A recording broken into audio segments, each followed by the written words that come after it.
业绩不能达标者，嘎。放假后，我找了一份暑假工。面试的第一天，大厅里突然响起一阵沙哑的喇叭声。本次招募员工100人，欢迎各位。接下来的时间里，请大家严格遵循员工守则，违反者嘎：1. 禁止擅自逃离公司范围；2. 禁止以任何手段攻击和伤害考官和同事，包括你身边同一批的新人；3. 公司具有良好的组织架构，每一次升迁都有一场对应的规则考验；4. 在考验当中，业绩不能达标者嘎；5. 成功升至 K12 职级，便能顺利生还离开公司。目前各位的职级为 K2 见习期，请前往2楼接受升职考验。规则全部介绍完毕，来面试的100号人在大厅里面面相觑，迟迟没人踏出前往2楼的步伐。毕竟一旦业绩不达标，就得把性命丢在这里。眼看几名安保人员已经有些不耐烦，开始催促我们上楼。有人小心翼翼地提出了疑问：那我要是不想晋升，是不是就不用接受考验了？可仅仅3秒之后，他期待的眼神就化为了绝望。冰冷的喇叭声再度出现：不想晋升，那就洗吧。还没说完，那人手上的黑色手袋突然爆开，接着安保人员又把他活生生拖进了一个废物回收站。下一秒，随着齿轮转动，一阵惨叫声传来，那人瞬间化成了粉末。看着这可怕的画面，我瞬间汗流浃背。一想到我手上也有同样一条腕带，便止不住颤抖。喇叭声像是很满意这个结果。如各位所见，我们不喜欢没有上进心的员工。此言一出，所有人疯了似的向2楼跑去。2楼的办公区域被划分成了一个个正方形的小隔间，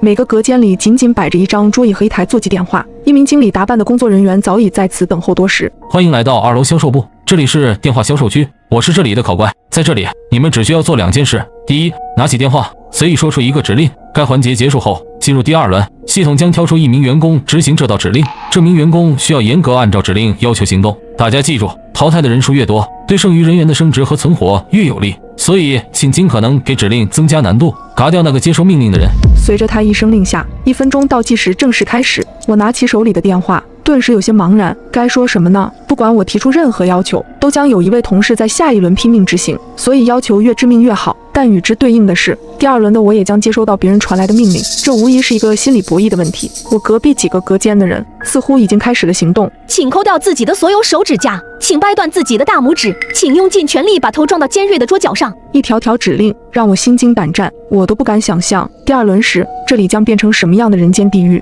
1分钟并不算长，场上1半多人都已经说完指令，放下了电话。我紧张的左右环顾，脑子里不断闪烁着一幅幅画面，一上来就团灭，恐怕也不是公司想要的结果吧。猛然间，我突然想到了一个巨大的矛盾点，直到最后5秒的提示音响起，我急忙拿起话筒，说出了一条极其简单的指令：举起一次左手。刚把话筒放下，一声脆响紧接着响起，第1轮结束。非常好，99位见习生都顺利布置了指令，没有人拖后腿，我很欣慰。考官笑了笑，他摊开手指了指电话机：如果没有什么异议，我们就要开始第2轮接收指令的环节了。想不想知道自己会收到哪位同事的指令，会被要求做什么样的事情呢？我真是好期待。我宣布第2轮正式开始，请各位拿起手中的电话，听取指令，并严格按照里面的内容做事。待他说完，我深吸一口气，随后接通了电话。听筒里先是传来一股丝丝的电流声，过了许久，才终于听见清晰的人声。这个嗓音非常熟悉，他略有些发颤地对我说：举起一次左手。心里石头落地，那是我自己的声音。与此同时，格子间里已经传来了无数怒骂，